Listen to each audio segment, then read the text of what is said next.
Resam di lautan mencorak tamadun di daratan. Itulah antara perlambangan yang memberi makna tersendiri di Filipina. Resam itu menampilkan budaya hidup masyarakatnya.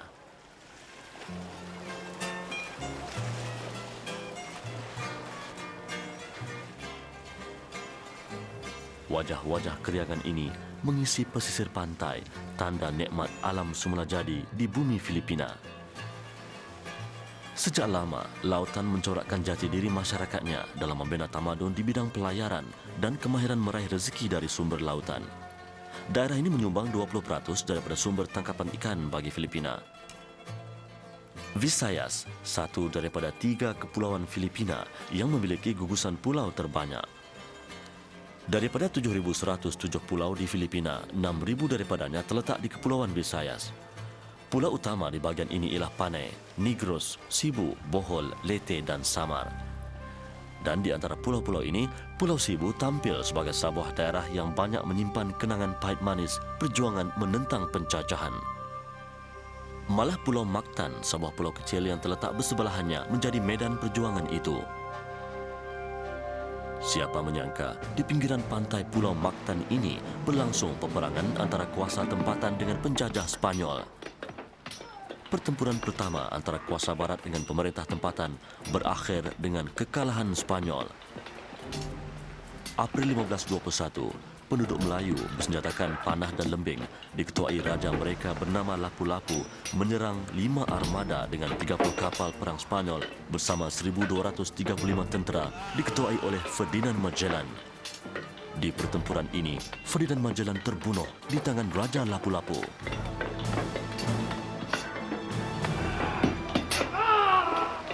Dia terkena panah beracun di kakinya dan buluh runcing menembusi mukanya.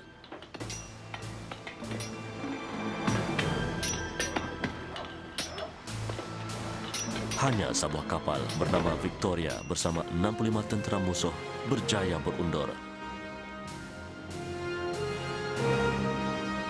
Namun, hanya 18 orang yang selamat sampai ke Spanyol.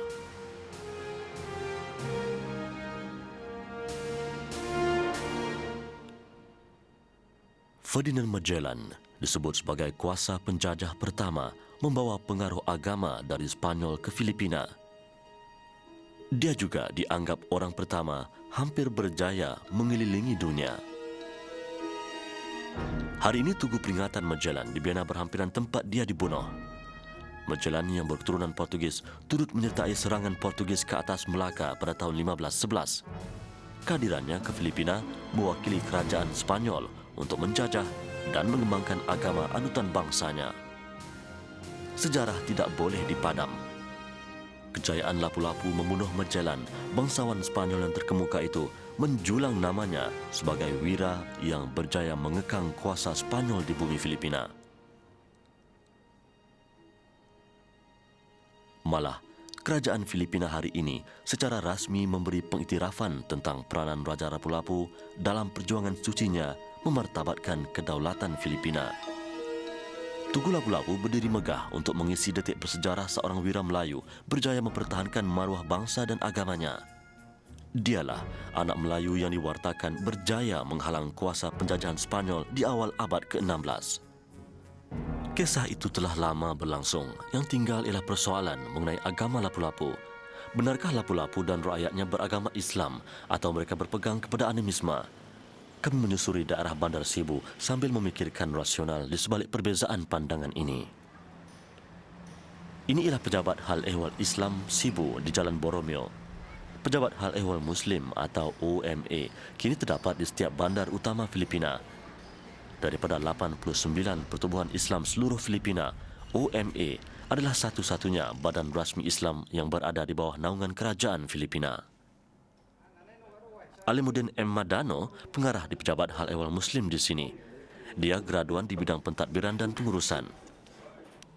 Jati dirinya sebagai seorang berbangsa Melayu serta mendukung cita-cita Islam di Filipina mendorongnya membuat kajian mengenai ketamadunan Melayu di daerah ini. We believe that there are already Muslims here in Cebu. These islands, including Manila, were inhabited by Muslims. Unfortunately, in 1521, the Spaniard came over, which was headed by Ferdinand Magellan. So the natives of Cebu, which we believe are Muslims, fought with Ferdinand Magellan in the island of Mactan here in Cebu. And the Raja of Mactan, Raja Lapu-Lapu, killed Magellan.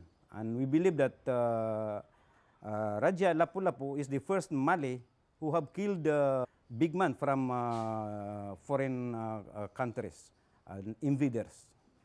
We believe that the fight against Magellan and the Spaniards was to preserve Islam in this island.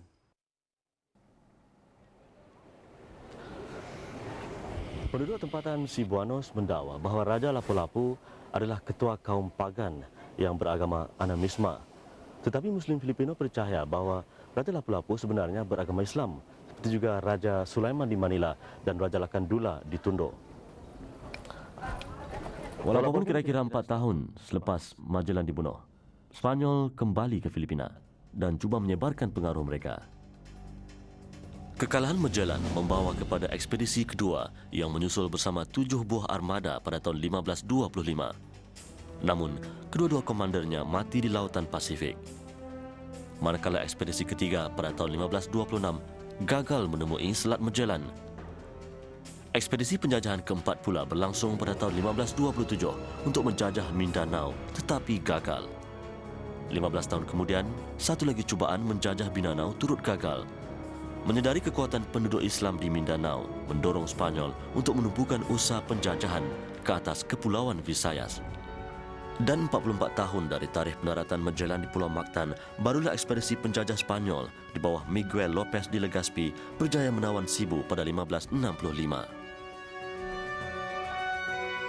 Dan ini sebenarnya adalah faktor utama yang menghalang sebarang usaha untuk Islam bertapak di kepulauan ini selama kira-kira 400 tahun. Hanya pada pertengahan kurun ke-20, Islam kembali subur di kepulauan ini.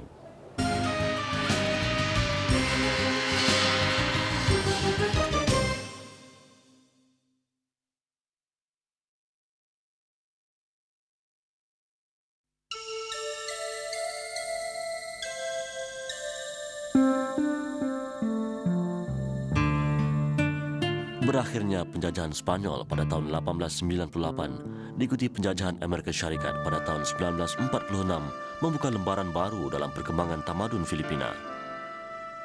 Pendekatan Spanyol sebelum ini yang menggunakan kaedah pecah dan perintah memisahkan penduduk beragama Islam yang tertumpu di selatan Filipina. Hanya selepas merdeka, ramai penduduk Islam dari Mindanao berhijrah ke seluruh pelosok negara Filipina termasuk ke Kepulauan Visayas ini. Hari ini, tiada lagi sempadan kaum dan agama memisahkan kesatuan bangsa Filipina. Malah Pulau Cebu dan Pulau Mactan yang dipisahkan oleh sebuah selat kini dihubungkan melalui sebatang jambatan.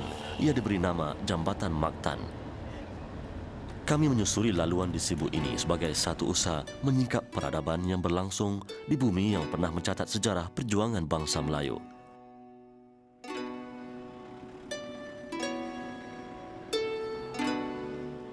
Dewan Bandaraya Cebu, mercu tanda bandar yang dianggap terawal di Filipina. Perhitungan ini diukur dari waktu kedatangan Spanyol ke negara ini. Ruangan bersejarah ini turut menjadi tumpuan penduduk tempatan meraih rezeki.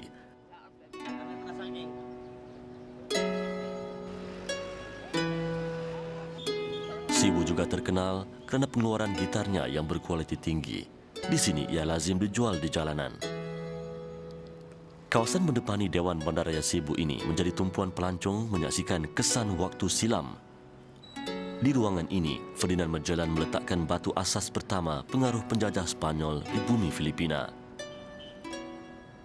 Cebu pernah dijadikan ibu negara Filipina oleh Spanyol pada 1565 sebelum berpindah ke Manila pada 1571.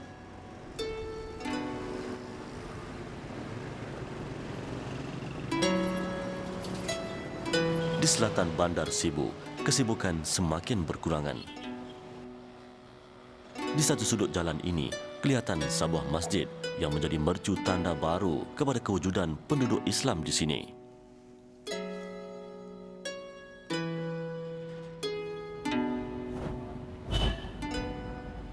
Pejabat Ehwal Agama Islam di Cebu atau OMA mencatatkan tren dan jumlah penganut Islam di keseluruhan Kepulauan Visayas.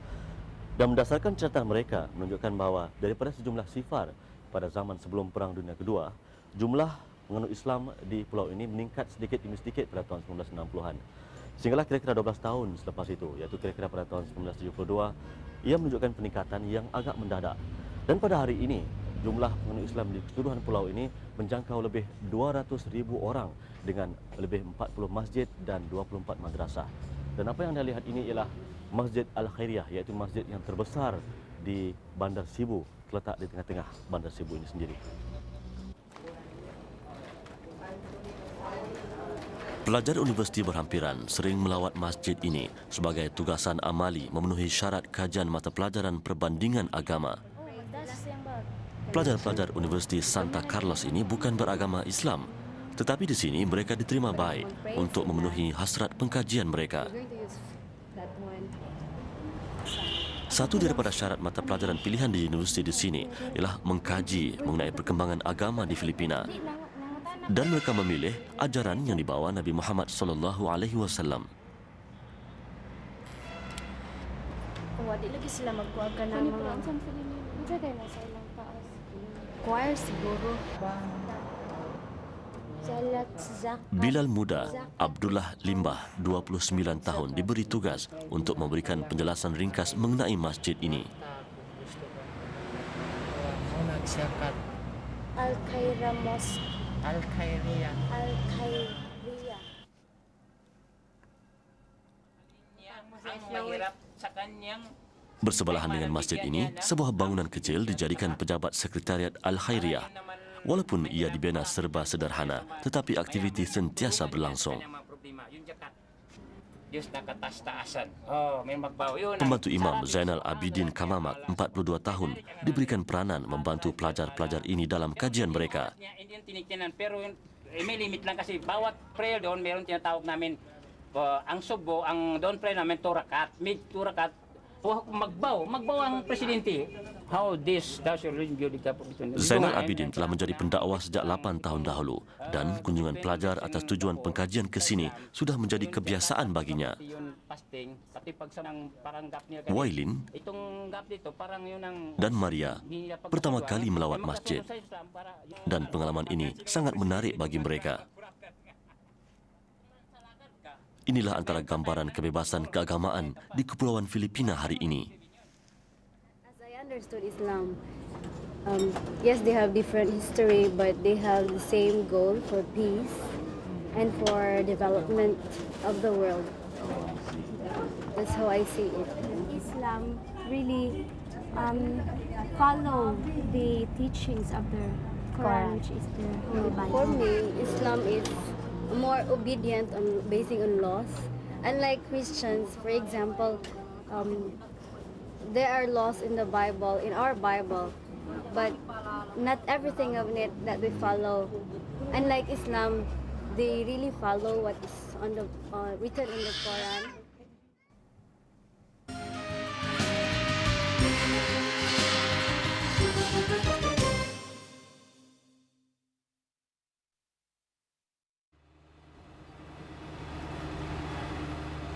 Di pedalaman Pulau Mactan, ladang tebu menghiasi pandangan mata.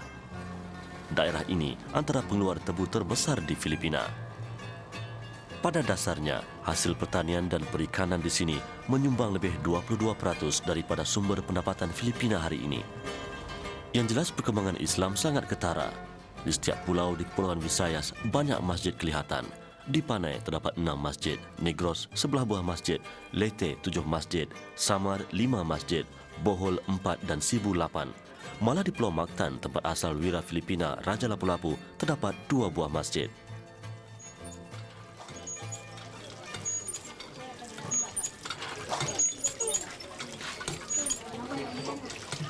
Kebanyakan penduduk di sini berasal dari Mindanao. Penghijrahan ke Cebu disusuli dengan penubuhan sebuah persatuan Islam. Melalui persatuan itu, mereka menerokai kawasan ini dan secara gotong royong menyediakan kemudahan asas sekadar yang termampu. Inilah antara usaha secara kolektif dalam menyediakan kemudahan keperluan air bagi sebilangan penduduk di sini.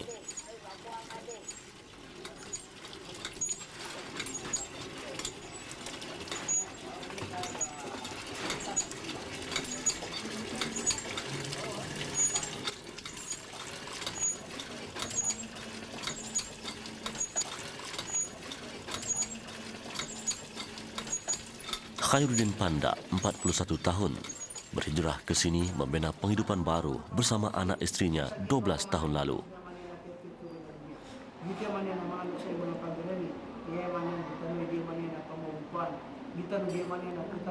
Khairuddin, graduan Pusat Pendidikan Islam di Kota Batu, Mindanao, secara sukarela menjadi imam dan tenaga pengajar madrasah ini.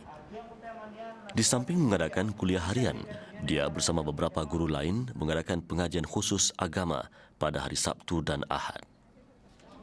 Penempatan keluarga Islam mengisi ruangan kiri kanan masjid ini yang terletak di Humai-Humai, Bandar Lapu-Lapu. Kawasan ini dibeli hasil kutipan derma 18 keluarga Islam pada tahun 1975. Mereka kemudiannya membagikan tanah ini mengikut lot kecil bagi mendirikan penempatan masing-masing. Bought the lot. The area of the lot is 1,265 square meters. So, Alhamdulillah, because of the help of our brother here, especially the vendors who have a business in the public market, they are giving an ounce to build a mosque. Sumbangan orang ramai memungkinkan sebuah masjid terbina di sini.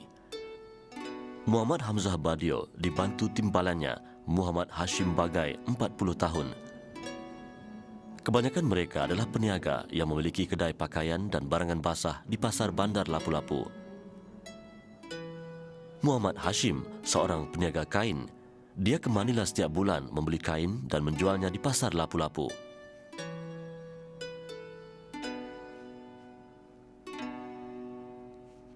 Hashim dan Hamzah Badio antara yang merintis jalan membentuk penempatan baru Islam di sini.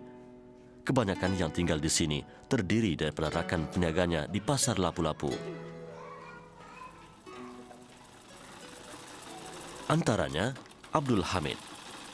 Hasil daripada jualan kain perca yang dipasarkan di Bandar Lapu-Lapu sebelum ini membolehkan dia berkongsi membeli tanah di dalam kawasan masjid ini.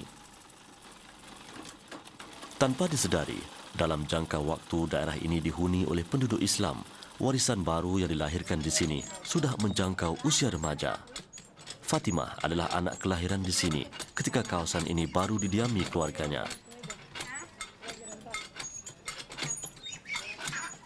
Mereka menjalani kehidupan yang serba sederhana, tidak pernah mengenal kemewahan, saling bantu-membantu sesama insan dan mudah melafazkan kesyukuran terhadap nikmat yang diperolehi di sini.